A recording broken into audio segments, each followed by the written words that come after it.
আসসালামু আলাইকুম রহমতুল্লাহি ওয়া বারাকাতুহু। স্বপ্নে যদি আপনার স্বামীকে মরে যেতে দেখেন তাহলে এটা কি হবে?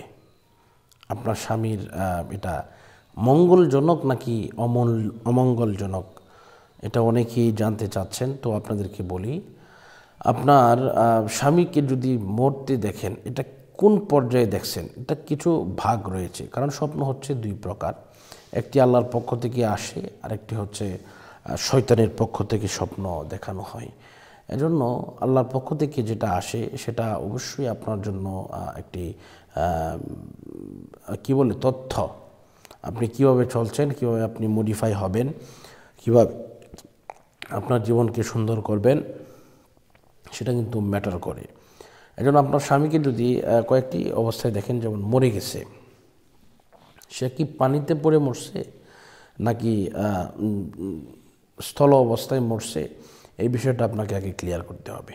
এরপর 2 নম্বর হচ্ছে আপনার স্বামী কি স্বাভাবিকভাবে মরছে না কোনো অ্যাক্সিডেন্ট হয়ে মরছে, এই বিষয়টাও কিন্তু একটা লক্ষ্য করার একটি বিষয় আছে, খেয়াল করার একটি বিষয় আছে। বিভিন্ন তদবির বিভিন্নভাবে বর্ণনা হয়েছে। এজন্য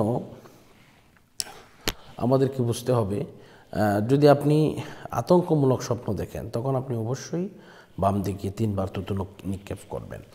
করার পরে আপনি এই স্বপ্নগুলো কাউকে বলবেন না।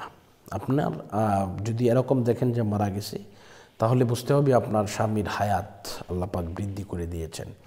এবং যদি আপনার স্বামীকে কঠিনতম অবস্থায় মৃত্যুবরণ করতে দেখেন, তাহলে আপনার স্বামীকে বলবেন ভালো হয়ে যেতে, সুন্দরভাবে থাকতে, এবং সে যেন কোনো ধরনের অনৈতিক কাজের মধ্যে না জড়ায় সেই ব্যাপারে একটু খেয়াল করতে হবে এবং একটু সব্রেসানি করতে হবে। সব্রেসানিটা কি? সব্রেসানি হচ্ছে বিসমিল্লাহ সহ সূরা ফাতিহা একবার পড়তে হবে। যেমন আমি আপনাদেরকে পুরোটা একটু করে দেখাচ্ছি। বিসমিল্লাহির রহমানির রহিম, আলহামদুলিল্লাহি রাব্বিল আলামিন, আর রহমানির রহিম, মালিকি ইয়াউমিদ্দিন, ইয়্যাকা না'বুদু ওয়া ইয়্যাকা নাস্তাঈন, ইহদিনাস সিরাতাল মুস্তাকিম, সিরাতাল লাযিনা আন'আমতা আলাইহিম গায়রিল মাগদুবি আলাইহিম ওয়ালাদ-দাল্লিন, আমিন। এটা আপনি একবার পড়বেন। বিসমিল্লাহ সহ সূরা ইখলাস 3 বার পড়বেন।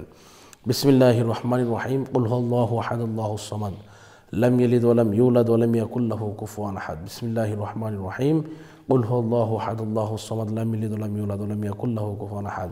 বিসমিল্লাহির রহমানির রহিম, কুল হুয়াল্লাহু আহাদ, আল্লাহুস সামাদ, লাম ইয়ালিদ ওয়া লাম ইউলাদ ওয়া লাম ইয়াকুল লাহু কুফুয়ান আহাদ। এভাবে আপনি বিসমিল্লাহ সহ সূরা ইখলাসটা এইভাবে 3 বার পড়বেন। দুরূদ শরীফ পড়ার পরে আপনি অবশ্যই আপনার স্বামীর জন্য দোয়া করবেন, আল্লাহ পাক কবুল করবেন ইনশাআল্লাহ।